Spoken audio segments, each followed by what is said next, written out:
Just throwing in my 2 cents. And the way I do it, 1 cent order is actually 2 cents. So if you ordered 2 cents, you end up with 4 cents, even though you might only want 3 cents. You see the problem with this kind of thinking?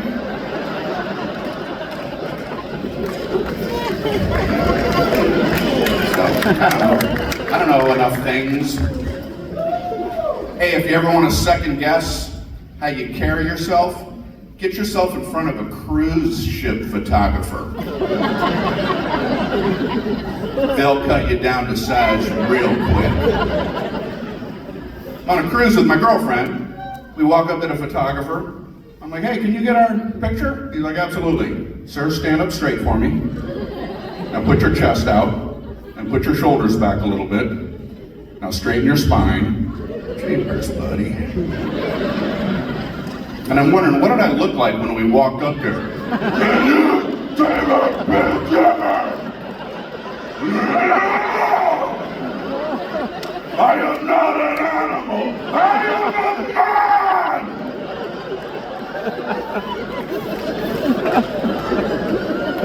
If he'd have kept his big mouth shut, he could have snapped a rare pic of Bigfoot.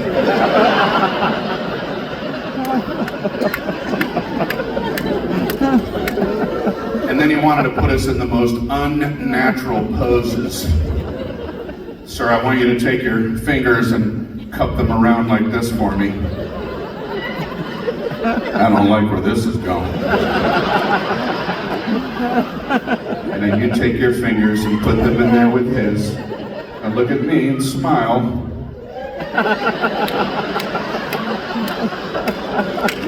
Buddy, nobody ever does this. The only time there should ever be a picture of us holding hands like this is if she's pulling me out of a ravine.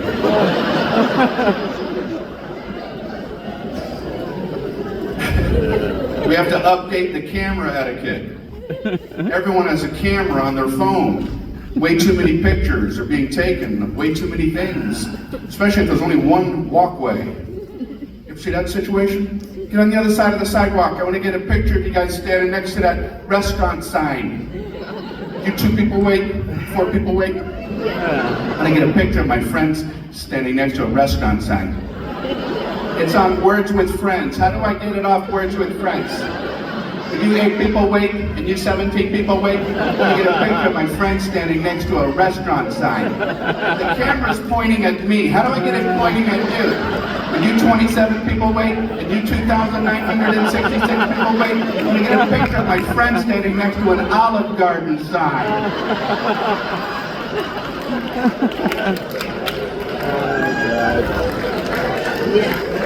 I had a guy say to me, sir, would you please step to the side? I'm trying to get a picture of the sunset.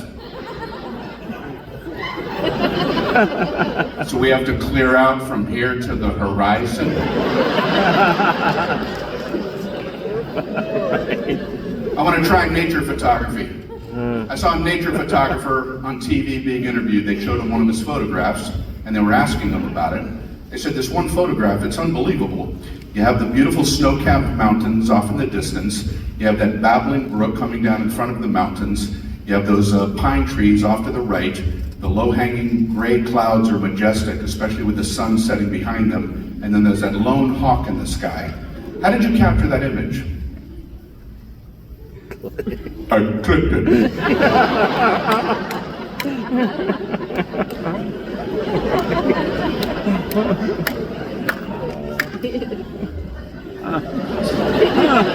It's the end of the joke.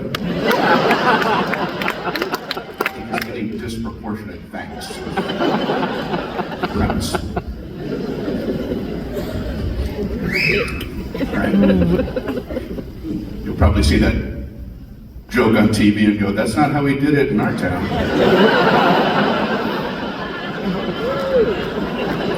He left us collectively befuddled.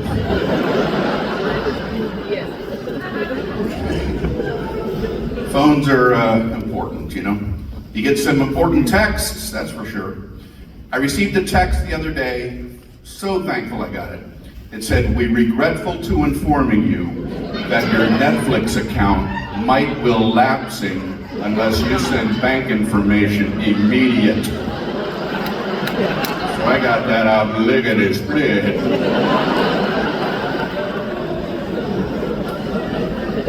If you had a phone service and all you could hear was an occasional letter or word, would you pay for that?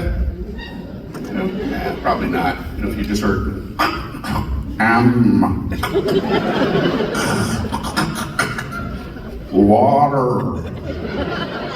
water. Would you pay for that? No. Of course not. So how come people are paying others to talk to the dead?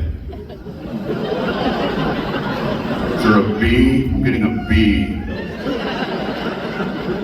Were they ever near water? Water. I'm getting water. Why don't you get a better connection and we'll talk price?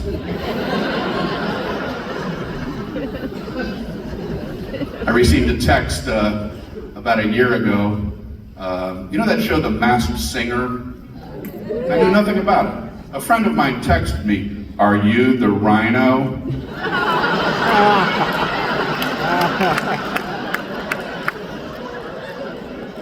That was some weird texting game. Oh, maybe you're the rhino. Checkmate. I looked into the show. As it turns out, I ended up auditioning to be a judge on The Masked Singer. But as it turns out, I don't have enough enthusiasm in my body to show the facial reactions necessary when presented with a surprise. This is my audition. Okay, Brian, pretend like you think it's going to be Rhea Perlman, but it's actually going to be Adele. Okay, she's taking the costume head off and action. Huh.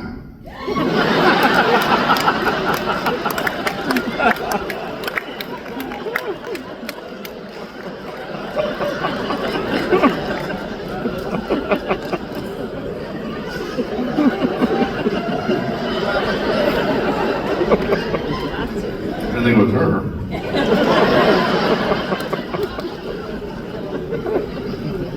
I want to make it clear, I'm not making fun of the judges, okay? I want to make that clear. Because that's how they behave naturally in their natural lives. So it makes sense that they would be judges, so I'm not making fun of them. Okay. In fact, I was over at one of their houses just hanging out, you know, and the doorbell rang, and he opened the door and said, "You're not a UPS guy, you're a pizza delivery guy!"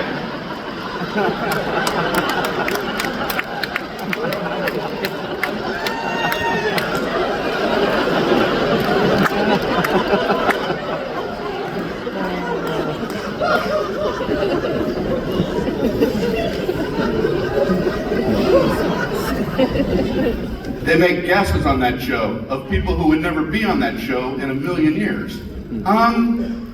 Is it Barbra Streisand? Close. It was Terry Bradshaw. Terry, waddle out here in your teapot outfit and take a bow for everyone. I'm trying to do different things with my career. I'm trying to get into voiceover work.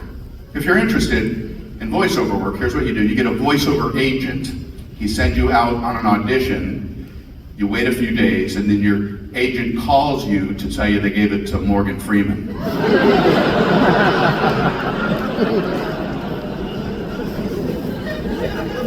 I guess I do voiceover work.